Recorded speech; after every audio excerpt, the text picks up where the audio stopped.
65%. Sabe, 65% dos divórcios acontecem por causa de problemas financeiros. É um número absurdo. E não é só divórcio, não. Tem tragédia familiar, amizade que acaba do nada, até aqueles crimes motivados por herança que a gente vê direto na capa do jornal. Pois é, e o mais louco é que quando a gente pensa nessa bagunça financeira toda, a primeira imagem que vem à cabeça é sempre a mesma, né? Aquela planilha de Excel cheia de números vermelhos. Exato! Tipo a calculadora ali do lado, a taxa de juros, o aplicativo do banco que trava.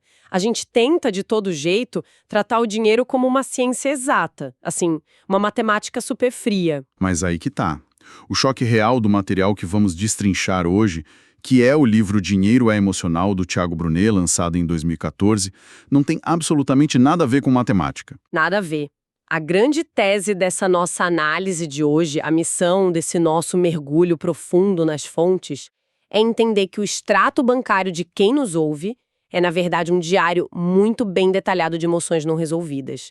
O problema nunca é o cálculo. E essa é uma virada de chave fascinante. Porque, olha, se a questão fosse estritamente matemática, a solução para 99% dos problemas da vida seria óbvia e simples. Gastar menos do que se ganha, certo? Simples assim. Mas o comportamento humano diário prova o tempo todo que a equação está bem longe de ser racional. Então hoje a gente vai usar esse espaço para olhar para o que existe por trás daquele número na tela do caixa eletrônico. Vamos tentar desempacotar isso. Vamos entender como as frustrações que nascem lá na infância, aquela necessidade quase desesperada de aceitação social, e a nossa própria confusão interna acabam ditando o destino de absolutamente cada centavo que passa pela nossa mão. E para a gente entender como esse caos financeiro domina tanto a vida adulta, a gente precisa voltar um pouco no tempo. E eu achei muito interessante como o livro pontua a origem histórica do dinheiro para fazer um contraponto com o cenário de hoje. Sim, tem palavras do nosso dia a dia que carregam um peso histórico que a gente esquece. Tipo a palavra salário. Salário vem do sal, né? O sal era uma mercadoria valiosíssima usada literalmente como pagamento. Ou a palavra pecúnia, que vem do latim pecus, que significa gado. E até as primeiras moedas que surgiram lá na Lídia, que eram cunhadas a martelo. É uma origem de muito esforço físico. Exato. O que eu tiro disso tudo é que, no passado, o dinheiro era literalmente a sobrevivência física da pessoa. Dava para usar o sal, dava para se alimentar do gado, tinha um valor utilitário que não dava para questionar de jeito nenhum. Mas hoje o cenário é completamente outro. Pois é, o dinheiro que a gente usa hoje em dia não tem utilidade física. Uma nota de papel ou aquele pixel lá no aplicativo do celular, eles não servem para nada sozinhos. Então, se o dinheiro perdeu essa utilidade de sobrevivência direta, o que é que preenche esse vazio? O que preenche esse vazio é a psicologia de cada indivíduo. O autor chama isso de modelo de dinheiro. Modelo de dinheiro? Explica melhor isso. Todos nós construímos um arcabouço mental todo baseado nas nossas vivências iniciais.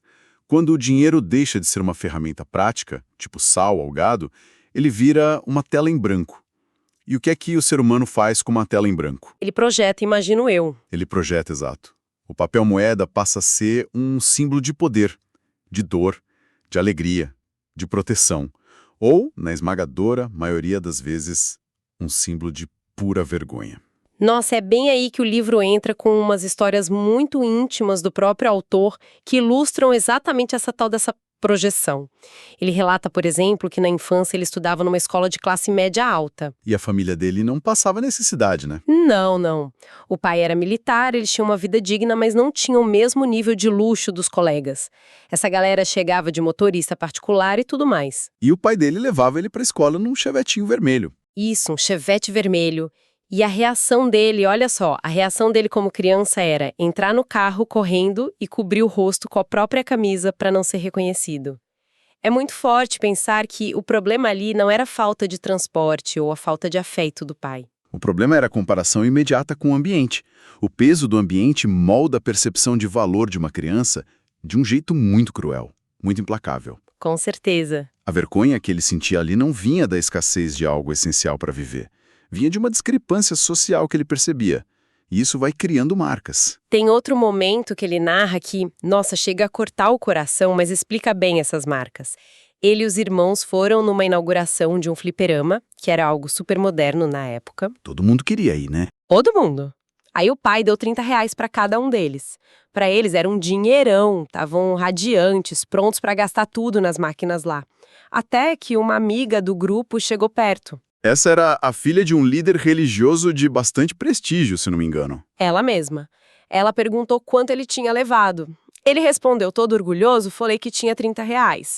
A menina olhou com espanto e soltou, tipo, só 30?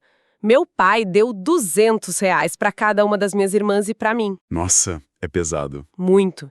O autor descreve que, num piscar de olhos, a alegria dele sumiu, ele se sentiu, nas palavras dele, como um mendigo. Sabe, o que é fascinante aqui, se a gente for olhar para o lado clínico, é que a psicologia chama esse exato momento de janela traumática. Janela traumática? Isso.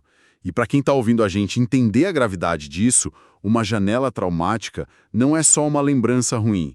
A gente tem que pensar nisso como uma fotografia em altíssima resolução que o cérebro tira durante um pico gigantesco de estresse emocional. Ah, como se a mente congelasse aquele sentimento ruim na hora. Exatamente. Nesse momento de choque, a mente cria uma regra de sobrevivência que vai ser permanente para o futuro. A criança lá com os R$ 30 associou instantaneamente que não ter os R$ 200 era a mesma coisa que ser humilhada e perder o valor diante do grupo. Nossa, faz todo sentido. E a regra que fica rodando na cabeça dela é qual? A regra silenciosa que se instala lá no subconsciente é: eu preciso ter mais do que os outros para nunca mais me sentir minúsculo desse jeito. E perigo disso é que a gente cresce, mas essa regra silenciosa continua rodando no fundo da mente, como se fosse um aplicativo consumindo bateria sem a gente ver.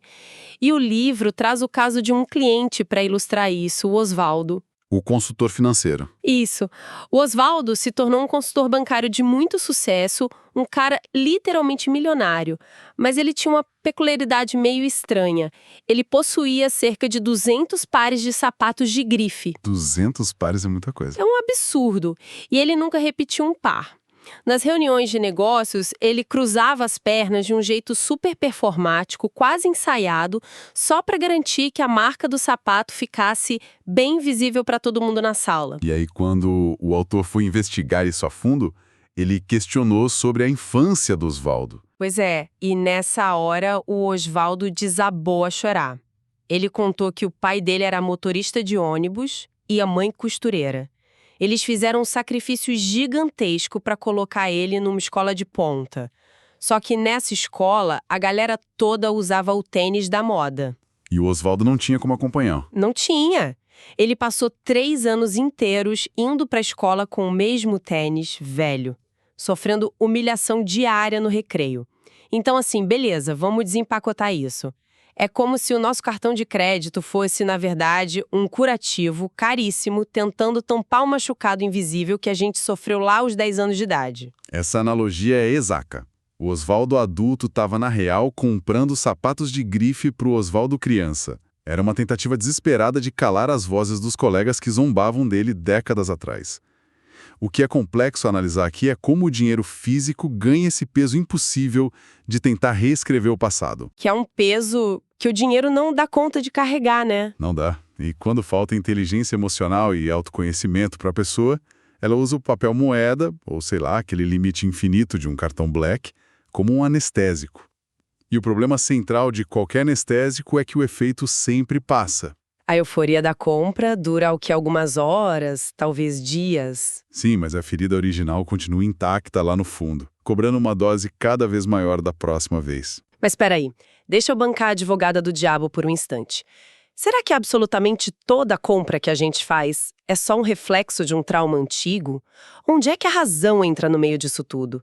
Porque tem que existir um ponto em que a lógica assume o controle, em que a gente simplesmente compra porque precisa de verdade ou porque é um bom negócio. A razão existe, sem dúvida nenhuma. Se a pessoa precisa de um carro para trabalhar, por exemplo, e vai lá e compra um modelo econômico que cabe certinho no orçamento dela, isso é uma decisão utilitária. É a razão pura e simples. Então tem salvação para a lógica. Tem. O problema, e aí entra a grande armadilha que o material aponta, é o conceito de dissonância cognitiva.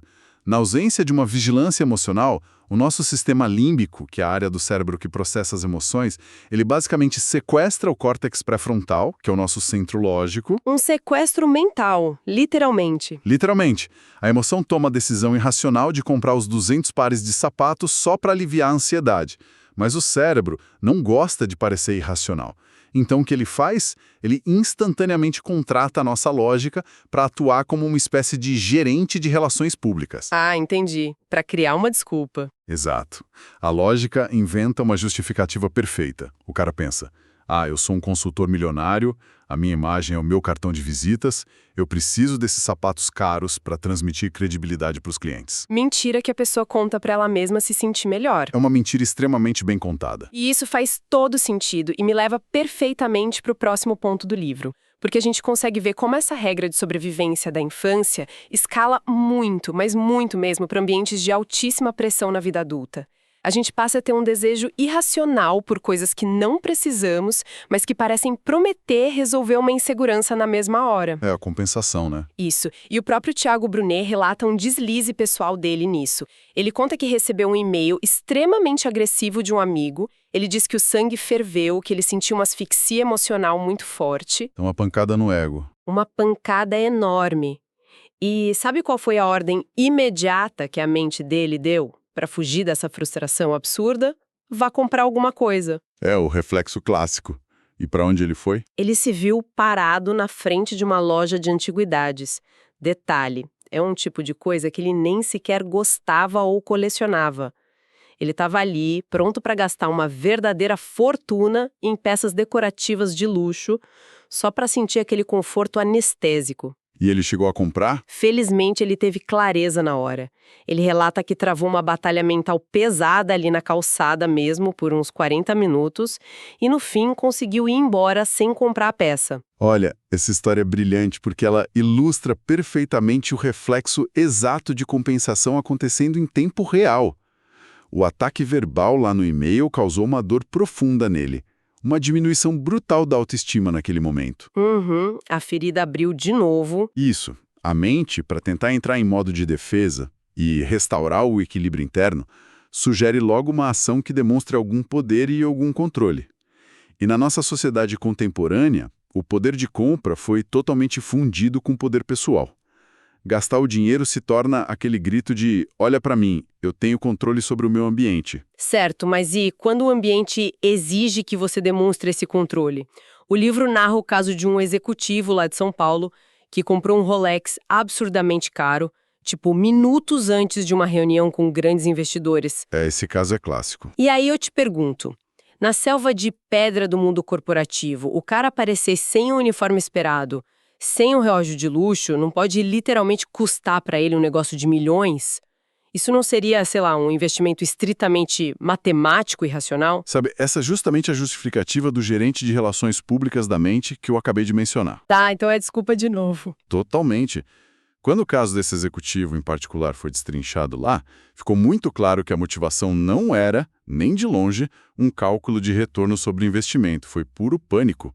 Foi o medo paralisante de não ser aceito, o medo de ser julgado como um forasteiro naquela roda de investidores ricos. Entendi, ele usou o Rolex como um escudo. Um escudo de metal contra a própria síndrome do impostor dele. Se a gente pensar em grandes investidores reais do calibre do Warren Buffett, a gente vê que ele não precisa de um Rolex de ouro para fechar um acordo, porque a competência dele e o histórico que ele construiu já são o escudo dele. Faz sentido. Se o cara acha que o relógio é que vai fechar o negócio, é porque ele mesmo está duvidando do que ele sabe fazer. Exatamente isso. Quando a pessoa acredita que o fechamento depende do peso do relógio no pulso, a competência interna já está em dúvida. Ele estava apenas tentando comprar o pertencimento no grupo e não construindo influência de negócios. Aqui é que a coisa fica realmente interessante e, ao mesmo tempo, preocupante. Porque essa tentativa desesperada de comprar pertencimento às vezes arrasta a família inteira da pessoa para o abismo. A conta nunca vem sozinha. Nunca. Tem um caso citado de um casal numa crise terrível. A esposa estava exigindo que o marido conseguisse R$25 mil para ela fazer uma cirurgia plástica. Eles não tinham esse dinheiro sobrando de forma alguma. E o marido era contra, pelo que eu lembro. Super contra. Ele argumentava que ela não precisava de intervenção médica nenhuma. Mas a esposa sentia uma pressão que ela dizia ser insuportável por parte do grupo de amigas do condomínio. O peso do ambiente social atacando de novo. Sempre um ambiente. Várias amigas ali já tinham feito procedimentos estéticos. E ela sentia que estava ficando para trás, que não ia mais pertencer àquele grupo. O final dessa história, o marido acabou cedendo à pressão para evitar que eles se divorciassem. Eles assumiram a 36 parcelas no banco, com juros enormes, e o estresse financeiro que veio depois quase destruiu o casamento deles de vez. É uma situação triste, mas muito comum. Para mim, é a mesma coisa que a ideia de beber água do mar para matar a sede. A pessoa está ali com a boca seca, sentindo falta de aceitação, aí ela bebe a água salgada do endividamento, achando que o alívio vai vir, mas o sal só desidrata ela muito mais rápido e o desespero aumenta de um jeito que foge do controle. Essa analogia da água salgada é sensacional, porque ela atua diretamente na explicação científica do processo, que é a liberação de dopamina no cérebro. Sério? Como que isso funciona? Olha só, a aprovação daquelas amigas do condomínio após ela aparecer com a cirurgia feita gera um pico rapidíssimo de dopamina. Mas como toda euforia química sem base real, esse pico despenca logo em seguida. Isso é muito conhecido na psicologia comportamental como a esteira hedônica. A esteira hedônica. Explica isso para quem está ouvindo a gente. A pessoa se adapta rapidamente àquele novo nível de aceitação.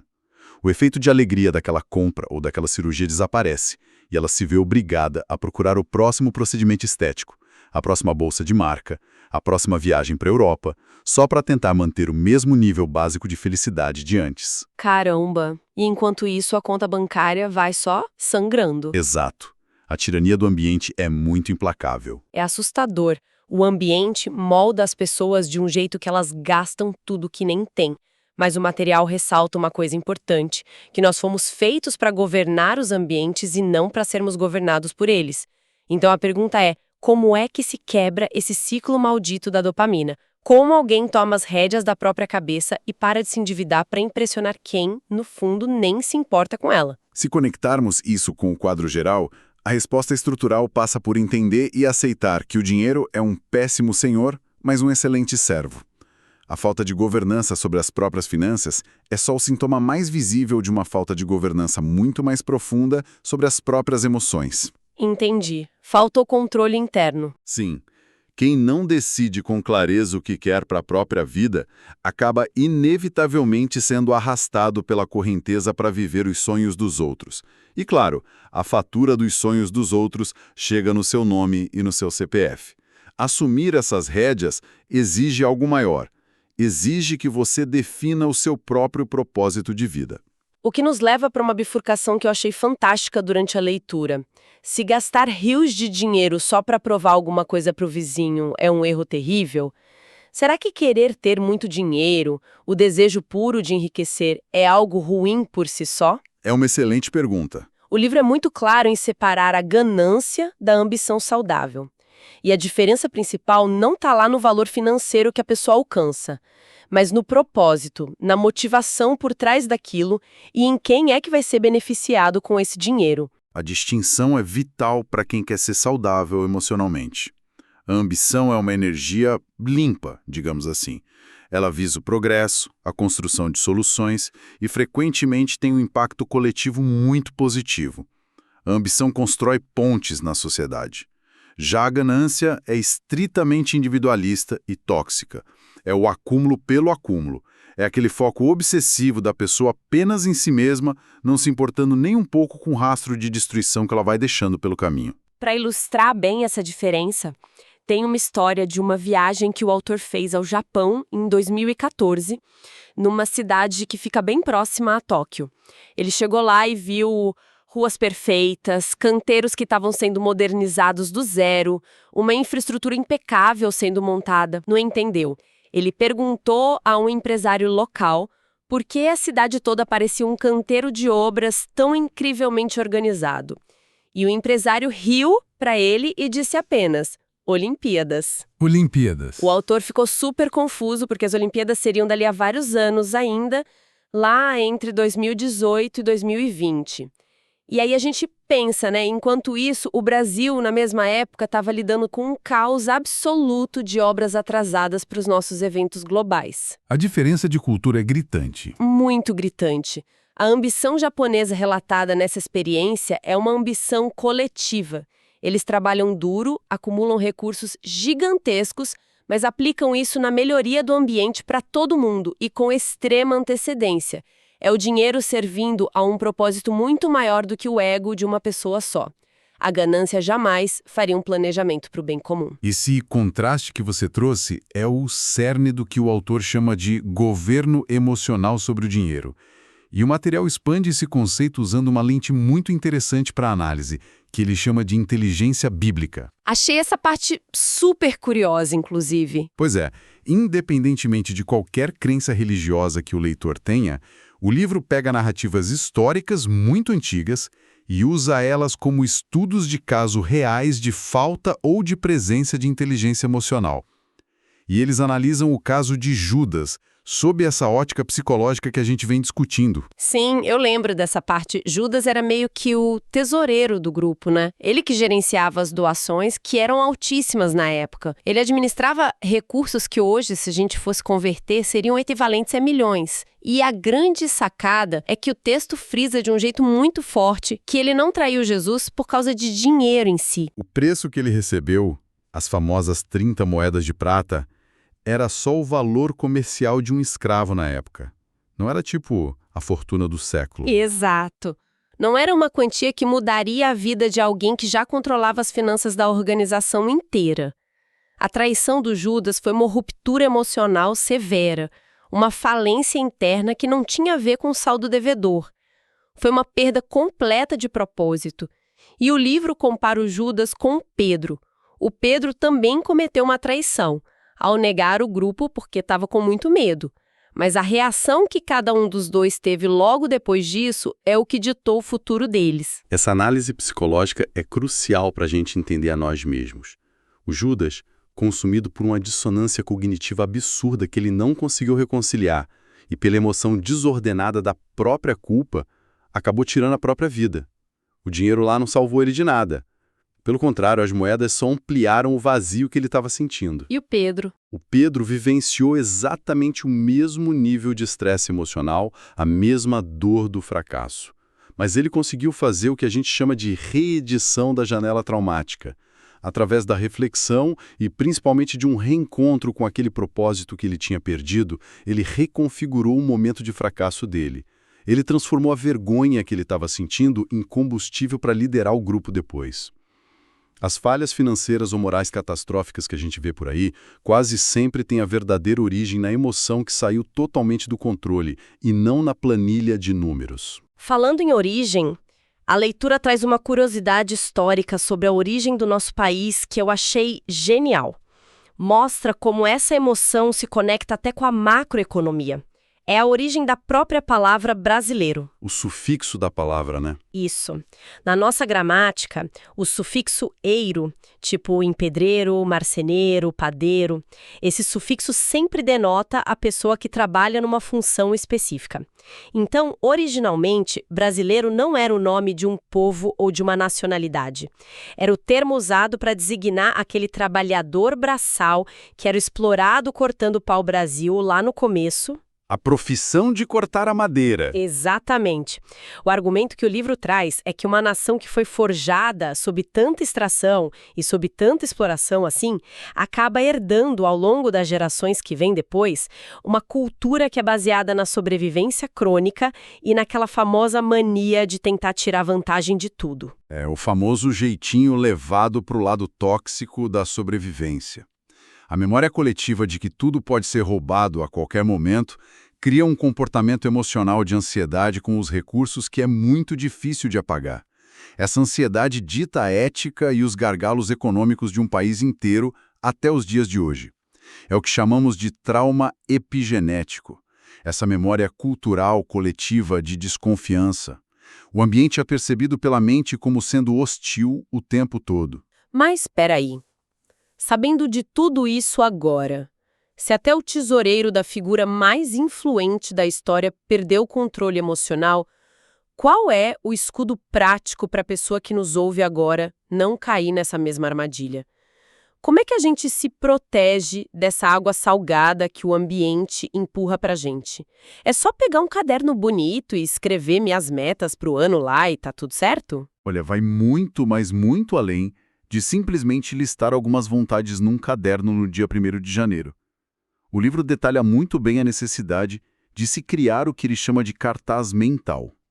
Cartaz mental, como isso funciona na prática? Funciona porque o nosso cérebro é, por natureza, uma máquina de buscar significado. Sem um alvo que seja claríssimo e muito bem detalhado, a nossa mente fica totalmente à deriva. E quando ela está à deriva, sem rumo, ela busca aqueles picos rápidos de dopamina que a gente falou. As compras por impulso, para dar aquele alívio rápido. Exato. O cartaz mental é você ancorar o seu córtex pré-frontal, a sua razão, numa visão de longo prazo que tem que ser inegociável para você. Exige que você defina quem vai ser o público beneficiado pelo seu trabalho, a essência do projeto que você quer construir e, claro, planejar a parte financeira sempre com 3 cenários estritos: o realista, o otimista e o pessimista. Quando você tem esses cenários mapeados no papel, o medo do imprevisto despenca consideravelmente e o seu dinheiro ganha uma função, ganha um endereço certo. Sem endereço, a grana se perde na primeira emoção ruim do dia. E o livro também dá um antídoto definitivo contra aquela ganância individualista. O antídoto é a generosidade. Ele cita exemplos de pessoas que atingiram, tipo, o teto da riqueza global, caras como Bill Gates e Warren Buffett. E esses caras decidiram doar a vasta maioria das fortunas deles para resolver problemas reais do mundo. Eles perceberam na própria pele que, depois que as necessidades básicas e os confortos estão mais do que garantidos na conta, o único jeito de saciar a fome do espírito, que é aquela área da nossa existência que o dinheiro não compra de jeito nenhum, é através do ato muito deliberado de doar. A generosidade é, de fato, a quebra definitiva do poder que o dinheiro tem sobre a pessoa. É o momento em que você consegue dizer de verdade para o seu próprio cérebro o seguinte: olha, eu tenho tanto controle sobre esse papel aqui, a ponto de eu poder abrir mão dele tranquilamente. E com esse propósito de vida bem ajustado e ancorado, a gente chega finalmente ao teste final de quem realmente aprendeu a governar o próprio bolso. A conclusão suprema dessa obra toda é que a verdadeira riqueza, a maestria real da pessoa com as finanças, é medida pela capacidade dela de encontrar felicidade e a paz mental muito antes da conta bancária ficar cheia de dígitos. É o ápice da inteligência emocional. É a desvinculação completa e absoluta do seu estado de espírito em relação ao saldo da sua conta corrente. O autor dá um exemplo ótimo disso com uma viagem que ele fez para Calcutá, lá na Índia, fazendo trabalho voluntário. Ele relata um impacto esmagador, triste mesmo, de presenciar a miséria absoluta nas ruas de lá. Mas a grande epifania que ele tem sobre a natureza ilusória do dinheiro não acontece no meio das ruas pobres. Acontece dentro do aeroporto, bem na hora de ir embora para o Brasil. Aeroporto internacional, né? Isso. Ele estava com muita fome esperando o voo e ele tinha várias notas de $100 no bolso, dinheiro forte, aquela moeda que é cobiçada no mundo todo. Ele foi todo confiante tentar comprar comida, mas a única casa de câmbio que estava aberta lá dentro se recusou a aceitar as notas de $100 dele. Só porque o valor era muito alto? É, o valor era muito alto e eles não tinham troco na hora. E olha o resumo da ópera.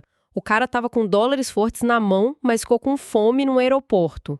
Essa experiência quebra no meio aquele paradigma forte de que o dinheiro de papel tem um poder místico e absoluto em qualquer lugar. A lição é muito crua e direta. O dinheiro só tem valor se houver um acordo social por trás dele. Se houver um sistema que esteja disposto a aceitar aquele papel naquele exato momento. E se o sistema falhar, a nota de $100 simplesmente não te alimenta. A única segurança inabalável de verdade não está no acúmulo de notas, mas na gratidão interna. Exato. É a capacidade de você manter a paz de espírito quando o sistema por acaso falhar ou quando a moeda parar de circular. E tudo isso culmina numa história muito clássica no finalzinho do livro, que é a ilustração do pescador. Pensa bem na cena para quem está ouvindo a gente. Imagina um empresário muito, muito rico, mas que está lutando contra o estresse crônico, tomando remédio para pressão alta, cheio de insônia.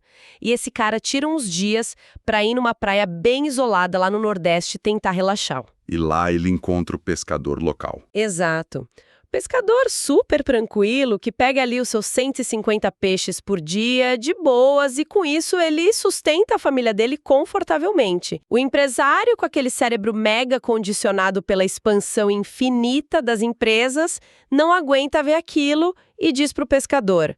Ele fala tipo, cara, você tem um potencial gigante, por que você não trabalha o dobro, junta esse dinheiro, compra uma frota inteira de barcos, industrializa o peixe, abre o capital na bolsa de valores e fica multimilionário. E o pescador para e pergunta o principal. Ele para de limpar o peixe lá, olha pro mar e pergunta: tá bom, moço. E depois que eu fizer tudo isso, o que acontece? O empresário, achando que estava dando a maior lição de negócios do mundo, responde: ora, depois de umas décadas de muito esforço e trabalho duro, você vai poder se aposentar tranquilo, vai poder vir morar numa praia calma, descansar, comer bem e curtir a sua família todos os dias. E aí o pescador dá um sorriso muito leve e responde para ele: mas moço, isso é exatamente o que eu já faço todos os dias. Sabe, é uma história que a grande maioria de nós provavelmente já ouviu alguma versão por aí. Mas o que a gente precisa desconstruir nela no dia de hoje é porque nós, de forma coletiva, teimamos em ignorar uma sabedoria que é tão óbvia. Volta lá na esteredônica, imagino. A gente volta para ela. A nossa economia moderna, como o livro bem aponta, ela é estruturada milimetricamente para hackear os nossos vazios emocionais. Nós todos somos treinados desde que a gente é bem criança a correr desesperadamente atrás de uma promessa de conforto. Só que essa promessa é sempre empurrada um pouco mais para frente. Como se a gente nunca conseguisse alcançar a linha de chegada. Nunca. E o fechamento do raciocínio que o autor propõe é muito contundente, sabe? Para você ter qualquer tipo de prosperidade financeira que seja sustentável a longo prazo, é obrigatório, não é opcional, é obrigatório primeiro você ter prosperidade na sua alma. Isso significa que ficar reclamando cronicamente do emprego que está pagando as suas contas hoje, detestar a casa onde você dorme toda noite, odiar aquele seu carro mais antigo que pelo menos te leva para o trabalho, tudo isso age feito um veneno corrosivo na sua mente. Destrói qualquer governança. O material argumenta muito fortemente que conseguir desfrutar com muita gratidão genuína do momento presente, mesmo que você tenha muito pouco hoje, é literalmente o único treinamento prático que capacita qualquer pessoa a administrar milhões lá na frente. E a lógica faz sentido porque se a sua emoção não consegue ser grata na época de escassez, ela inevitavelmente vai ser a principal responsável por destruir a sua abundância depois. O dinheiro tem que estar sempre, em todas as situações, rebaixado àquela patente de servo. Quando você erra a mão e promove ele a senhor da sua vida, a sua rotina se transforma num verdadeiro cativeiro emocional, só que com ar-condicionado. Perfeito. A prosperidade definitivamente não é um evento financeiro que cai do céu. É uma condição emocional que a gente treina. E que pancada de livro, viu? É com esse pensamento forte que a gente vai encerrando o nosso mergulho analítico de hoje. Foi uma jornada e tanto passar por todos esses pontos. Com certeza. A gente dissecou juntos como aquelas dores bem sutis e aquelas comparações bobas da nossa época de escola podem se transmutar, décadas depois, num ciclo exaustivo de endividamento onde a pessoa só busca pura aceitação social. E também como a gente usa a nossa própria lógica apenas como um advogado de defesa barato para os nossos piores impulsos consumistas. Exploramos muito bem aquela distância gigantesca e fundamental que existe entre a ambição que eleva as comunidades inteiras e a ganância que simplesmente aprisiona a pessoa no próprio ego. E, por fim, a gente viu que se você está correndo numa esteira sem fim para tentar comprar o direito de respirar em paz, talvez você já pudesse estar respirando e curtindo a vista agora mesmo. Muito obrigada a quem acompanhou a gente em mais essa análise aprofundada de hoje. E olha, antes de a gente se despedir de vez, eu quero deixar uma provocação final, uma reflexão para nossa audiência carregar durante o resto do dia. Pensa o seguinte: Atenção total nessa provocação. se um completo estranho não soubesse absolutamente nada sobre a vida da pessoa que está ouvindo a gente agora, nada mesmo, e esse estranho tivesse acesso única e exclusivamente ao extrato bancário dessa pessoa e à fatura do cartão de crédito dela dos últimos 30 dias, que tipo de diagnóstico psicológico profundo, ou melhor, que medos ocultos de rejeição ou que desejos desesperados por controle, esse completo estranho conseguiria deduzir apenas lendo aquelas despesas todas lá na fatura? Fica aí a reflexão para todo mundo. Um abração, gente, e a gente se vê na próxima.